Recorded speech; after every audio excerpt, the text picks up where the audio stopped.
सुबह का वक्त था। कानपुर के पुराने मोहल्ले की गलियां गाड़ी वालों के शोर से गूंज रही थी। हर घर के सामने छोटे छोटे चबूतरे बने थे, जहां लोग सुबह की चाय पीते हुए अखबार पढ़ रहे थे। गली के आखिरी मकान में एक पुराने लाल दरवाजे के पीछे कविता अपने किचन में चाय बना रही थी। दीवार पर लटकी घड़ी की सुइयां 9 बजा चुकी थी। बाहर सड़क से ठेले वाले की आवाज आ रही थी, सब्जी ले लो, ताजी सब्जी। लेकिन कविता का ध्यान कहीं और था। उसके मन में कुछ उलझने थी। किचन की खिड़की से आती हल्की ठंडी हवा ने उसे थोड़ी राहत दी, लेकिन अंदर कहीं एक बेचैनी अभी भी थी। कविता, मेरी फाइलें तैयार कर दी? उसके पति निशांत की आवाज ने उसकी सोच को तोड़ दिया। निशांत शहर के एक बैंक में काम करता था। वह सुबह समय पर ऑफिस जाने की तैयारी कर रहा था। कविता ने जल्दी से जवाब दिया, हाँ, सब कर दिया है, नाश्ता भी तैयार है। कविता के दिन घर के कामों और जिम्मेदारियों में गुजरते थे।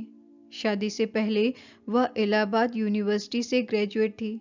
उसने कई सपने देखे थे, शहर की बड़ी नौकरी, अपना घर और अपनी पहचान। लेकिन शादी के बाद उसकी दुनिया घर के 4 दीवारों तक सिमट गई। एक रात जब निशांत टीवी देख रहा था, कविता बालकनी में खड़ी थी। दूर कहीं एक ट्रेन की सीटी सुनाई दी। ट्रेन की आवाज ने उसके मन में हलचल मचा दी। वह सोचने लगी, क्या मेरी जिंदगी की गाड़ी भी कहीं और जा सकती है?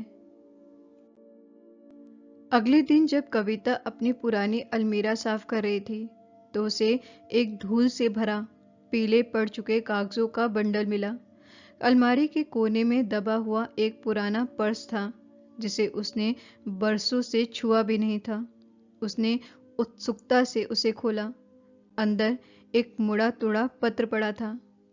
पत्र उसकी कॉलेज की सहेली रितु का था, जो अब विदेश में एक प्रतिष्ठित नौकरी कर रही थी। कविता की उंगलियां कांपने लगीं, जैसे वह कोई पुरानी और अनमोल चीज थाम रही हो। उसने धीरे धीरे पत्र खोला। रितु ने लिखा था, कविता, तुम्हारे जैसे लोग हार मानने के लिए नहीं बने हैं। तुम्हारे अंदर जो काबिलियत और जज्बा है, वह तुम्हें जरूर एक दिन बड़ा मुकाम दिलाएगा। मैं तुम पर भरोसा करती हूँ। हर शब्द कविता के दिल में गूंज रहा था। उसने पत्र को कई बार पढ़ा, जैसे वह उन लफ्जों के बीच छुपे किसी और संदेश को समझने की कोशिश कर रही हो। उसकी आंखें भर आई, लेकिन इस बार उन आंसुओं में गहरी उम्मीद का बीज था। उसके मन में सवालों का बवंडर उठने लगा। क्या मैं फिर से अपने लिए कुछ कर सकती हूँ?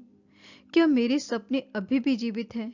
यह पत्र बस बीते दिनों की एक परछाई बनकर रह जाएगा। उसने पत्र को सहेजकर अपने दुपट्टे में बांधा और मन ही मन ठान लिया, नहीं, शायद यह भगवान का इशारा है। मुझे इसे अनदेखा नहीं करना चाहिए। उस क्षण कविता ने महसूस किया कि यह पत्र सिर्फ कागज नहीं, बल्कि उसके ठहरे हुए जीवन को आगे बढ़ाने की एक कुंजी थी। कविता ने आखिरकार अपने सपनों की धूल झाड़ने का फैसला किया। उसने अलमीरा के सबसे ऊपरी हिस्से से अपनी पुरानी डिग्री और सर्टिफिकेट निकाले। वो कागज जो कभी उसकी मेहनत और सफलता की कहानी कहते थे, अब हल्के पीले पड़ चुके थे। उसने धीरे से उन पर हाथ फेरा, जैसे कोई पुराने दोस्त का हालचाल पूछ रहा हो। फाइल को समेटते हुए उसके मन में हलचल थी। अब क्या? यह सवाल उसे बार बार परेशान कर रहा था। उसे महसूस हुआ कि आगे का रास्ता आसान नहीं होगा। उसे अपने दिमाग में जागते सपनों और घर की जकड़नों के बीच संतुलन बनाना था। उसने चुपचाप अपने फोन पर रितु का नंबर निकाला। कॉल मिलाने से पहले उसका दिल जोरों से धड़क रहा था। क्या वह मेरी बात समझेगी? क्या इसे सही दिशा में ले जा रही हूं? उसने खुद से सवाल किए, लेकिन फिर हिम्मत जुटाई और कॉल कर दी। हेलो कविता, इतने सालों बाद सब ठीक तो है? रितु की उत्सुक आवाज ने उसे राहत दी। रितु, मुझे तुम्हारी मदद चाहिए, कविता ने संकोच भरे लहजे में कहा। अच्छा बताओ, मैं क्या कर सकती हूँ? कविता ने धीरे धीरे अपनी बेचैनी और अपने सपनों के दबे होने की कहानी सुनाई। रितु ने ध्यान से सुना और फिर कहा, कविता, तुम में काबिलियत है। कानपुर में भी अब भी कई ऑनलाइन जॉब्स हैं और तुम इसे आसानी से संभाल सकती हो। लेकिन निशान और घर वालों को कैसे बताऊं? अगर वे ना माने तो? कविता की आवाज में अनिश्चितता झलक रही थी। सुनो कविता, रितु ने गंभीरता से कहा, पहले खुद पर भरोसा करना सीखो। थोड़ी तैयारी करो, ऑनलाइन कोर्स या छोटा प्रोजेक्ट पकड़ो। जब खुद को साबित कर लोगी तो सही समय आने पर सब मान जाएंगे। कविता ने फोन रख दिया, लेकिन रितु की बातें उसके दिल में गूंजती रही। उसने लाल फाइल को अलमारी में वापस रखते हुए सोचा, शुरुआत छोटी होगी, लेकिन मुझे आगे बढ़ना ही होगा। यह मेरी लड़ाई है और इसे मुझे ही जीतना होगा।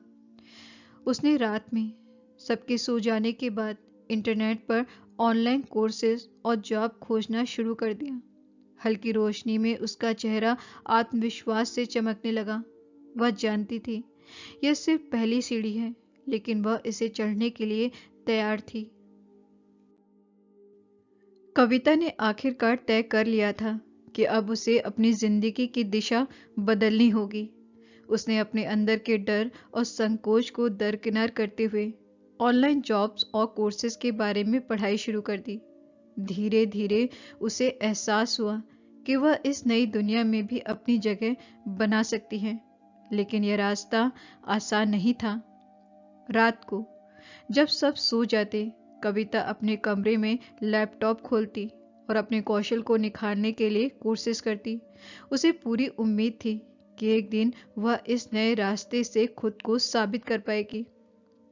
एक दिन निशान ने जब देखा कि कविता रात के वक्त लैपटॉप पर काम कर रही थी, तो उसने थोड़ी हैरानी से पूछा, कविता, तुम क्या कर रही हो?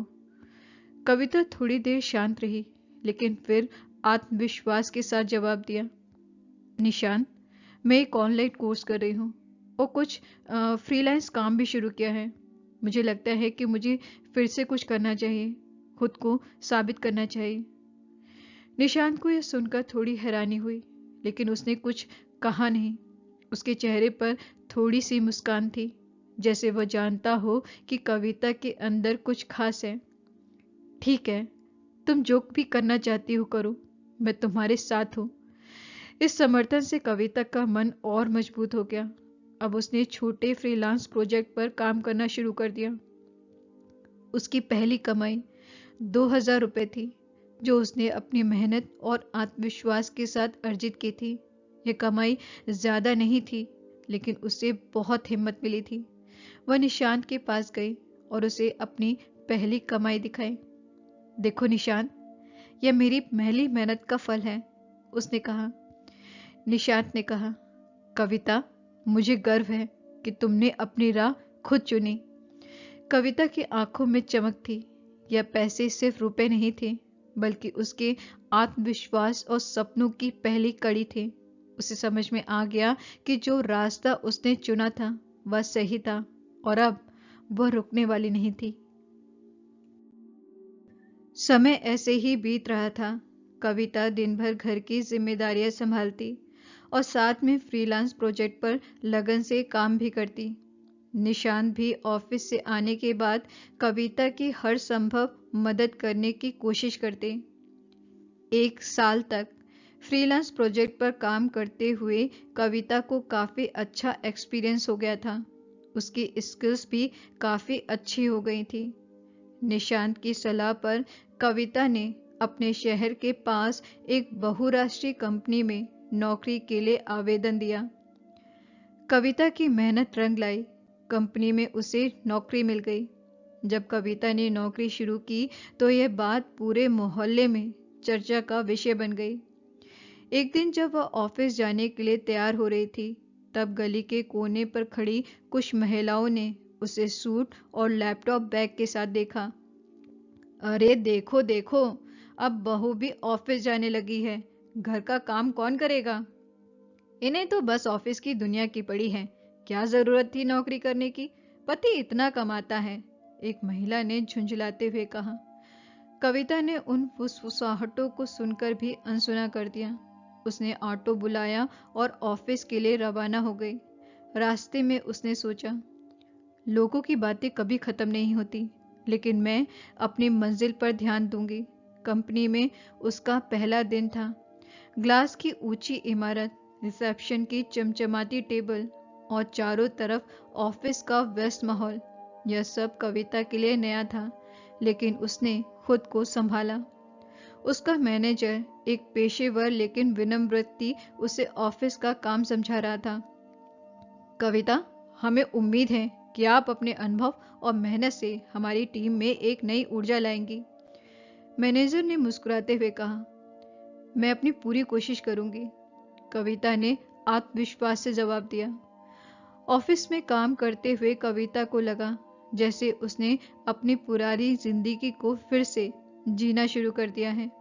मीटिंग्स, प्रेजेंटेशन और नई जिम्मेदारियों ने उसे उत्साहित कर दिया। वह जानती थी कि यह रास्ता आसान नहीं होगा, लेकिन हर चुनौती को उसे मजबूत बना रही थी। शाम को जब वह घर लौटी तो दिन भर काम की थकान के बाद भी उसके चेहरे पर अलग तरह की खुशी थी। निशांत ने कहा, लगता है तुम्हारा पहला दिन काफी अच्छा रहा। कविता ने हैरान होकर कहा, तुम्हें कैसे पता? निशांत ने हंसते हुए कहा, तुम्हारे चेहरे की चमक ही सब बता देती है। कविता की मुश्किलें अभी आसान नहीं हुई थी। अगले दिन गली में मोहल्ले की महिलाओं ने कविता की सास से कहा, अरे दीदी, आपकी बहू तो बड़ी कंपनी में काम करने लगी है, अब क्या वह घर संभाल पाएगी? सास ने धीरे से मुस्कुराते हुए जवाब दिया, मेरी बहू घर भी संभालेगी और बाहर भी। जब वह अपने सपनों को पूरा कर रही है तो मैं क्यों रोकूं? कविता को पता था कि समाज का दबाव बना रहेगा, लेकिन अब वह समझ चुकी थी कि असली बदलाव दूसरों के सोचने से नहीं, बल्कि खुद पर विश्वास रखने से आता है। हर दिन ऑफिस और घर के बीच का सफर उसे और मजबूत बना रहा था। कविता की नौकरी को कुछ महीने हो चुके थे। अब उसका दिन सुबह की चाय से शुरू होता, जहां वह अपनी सास के साथ बैठकर पूरे घर के दिन भर के कामों की योजना बनाती। निशांत अक्सर हंसकर कहता, तुम तो अब घर और ऑफिस दोनों की सीईओ बन गई हो। ऑफिस में भी कविता का आत्मविश्वास और मेहनत रंग ला रही थी। उसने अपने पहले प्रोजेक्ट को समय से पहले पूरा कर दिखाया और उसकी टीम ने उसकी तारीफ करते हुए उसे प्रॉब्लम सॉल्वर का खिताब दिया। लेकिन असली खुशी कविता के लिए वह पल था जब उसकी मेहनत के लिए कंपनी ने उसे best performer of the month का अवार्ड दिया। उस दिन ऑफिस में जब उसका नाम पुकारा गया तो वह स्टेज पर जाते हुए अपने अंदर की घबराहट को पीछे छोड़ चुकी थी। तालियों की गूंज के बीच उसने अपनी टीम और परिवार को धन्यवाद देते हुए कहा, यह सफलता सिर्फ मेरी नहीं है, बल्कि उन सभी लोगों की है जिन्होंने मुझ पर विश्वास किया, और यह सबक है कि अगर हम खुद पर विश्वास रखें तो हर बाधा को पार कर सकते हैं। शाम को घर लौटते ही सास ने मिठाई का डिब्बा लाते हुए कहा, तुमने तो सच में हमारा नाम रोशन कर दिया। मोहल्ले की वही महिलाएं जो पहले आलोचना करती थी, अब तारीफों के पुल बांध रही थी। बहुत बढ़िया किया बहू, हमें भी अपनी बेटियों को ऐसे ही सिखाना चाहिए, एक महिला ने कहा। लेकिन कविता जानती थी कि यह सफर यहीं खत्म नहीं हुआ। उसने खुद को एक नई जिम्मेदारी के साथ तैयार किया। उसने निशांत और सास से कहा, मैं चाहती हूं कि जो भी महिलाएं अपने सपनों को दबा चुकी हैं, उनके लिए मैं कुछ करूं, एक ऐसा प्लेटफॉर्म जहां पे अपनी पहचान फिर से बना सके। निशांत और सास ने उसकी बात का दिल से समर्थन किया। अगले कुछ महीनों में कविता ने अपने ऑफिस और घर के अनुभव को मिलाकर एक कार्यशाला की शुरुआत की, जहां वह महिलाओं को करियर, कौशल और आत्मनिर्भरता के गुर सिखाती थी। अब वह सिर्फ एक कामकाजी महिला नहीं थी, बल्कि प्रेरणा का एक जीता जागता उदाहरण बन गई थी। उसका छोटा सा घर अब एक बड़े बदलाव का केंद्र बन चुका था। कविता की कहानी इस बात का सबूत है कि जब एक महिला अपनी राह चुनती है तो वह अकेले नहीं बदलती, बल्कि अपने साथ एक पूरी पीढ़ी को नई दिशा देती है। और इस बदलाव की गूंज सिर्फ मोहल्ले में नहीं, बल्कि दूर दूर तक सुनाई देती है। कविता की जिंदगी का यह किस्सा दहलीज के पार अगर आपको पसंद आया है तो इस वीडियो को लाइक करिए, शेयर करिए, लाइफ को डमरू के इस यूट्यूब चैनल को सब्सक्राइब करिए और साथ में बेल आइकन को प्रेस करना जरूर याद रखिए, ताकि आने वाली वीडियोस के नोटिफिकेशन आपको टाइम पर मिलते रहें। इस वीडियो में इतना ही, फिर मिलते हैं एक नए वीडियो में एक नए किस्से के साथ। तब तक के लिए आप अपना ख्याल रखिए, अपनों का ख्याल रखिए, खुश रहिए, मुस्कुराते रहिए और जिंदगी में चाहे जो भी हो जाए हमेशा पॉजिटिव रहिए। शुक्रिया।